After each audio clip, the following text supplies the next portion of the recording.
Mount Makiling is a famous forested volcano south of Manila, located right on the border between the provinces of Laguna and Batangas. The girl in the legend is named Maria Makiling. She's often described as a beautiful, benevolent spirit or goddess who protects the whole mountain. The belief comes from pre-colonial times when people venerated her, and over time, tales of her kindness, usually giving gold disguised as ginger or helping lost people, kind of evolved into the famous folklore we know today. The stories about her disappearing often involve heartbreak or betrayal by humans.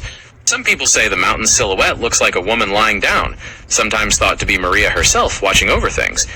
The betrayal stories usually talk about a mortal lover who breaks a promise, like marrying someone else in the village or betraying her trust in some other way, and that's why she disappears from human eyes. In the legend, the man she falls in love with is often named Juan, sometimes a poor farmer or a hunter. He's the one who usually breaks his promise to her. The woman he marries instead is typically just mentioned as a beautiful woman from the village, not one with a specific name.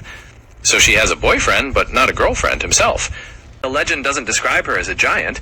She's almost always described as a beautiful, graceful woman, though from some angles, the mountain shape does resemble a woman, who they think is Maria herself. The usual position people describe is that the mountain's profile looks like a woman lying on her back, sleeping peacefully. The different peaks are said to represent her face and body, with the slopes being her long hair. But even if you imagine her as a giant, it's just a fun way to think about the mountain shape, not part of the main legend. It's located in the southern part of Luzon Island, right on the border between the provinces of Laguna and Batangas. As for what she guards, the legend says she protects the entire mountain itself, all the trees, wildlife, and natural resources within it. So she's the guardian of the whole forest.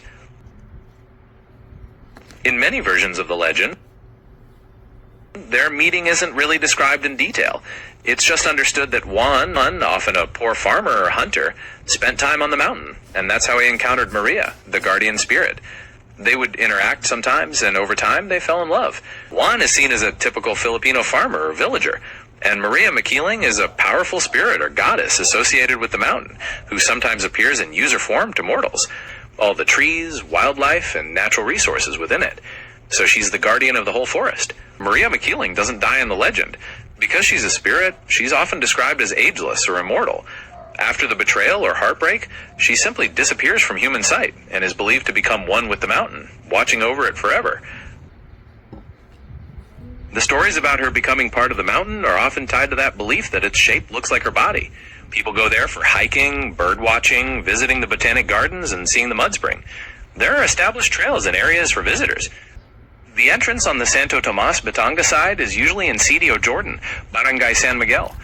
Just be aware that this trail is known to be more challenging and less popular than the one from Los Baños, so it's great. The path through University of the Philippines, Los Baños, specifically starting near the College of Forestry, is the most common and direct route. It leads to spots like the Botanic Gardens and the Mud Spring. If you're looking for an easier trek, the Los Baños side would probably be a better choice.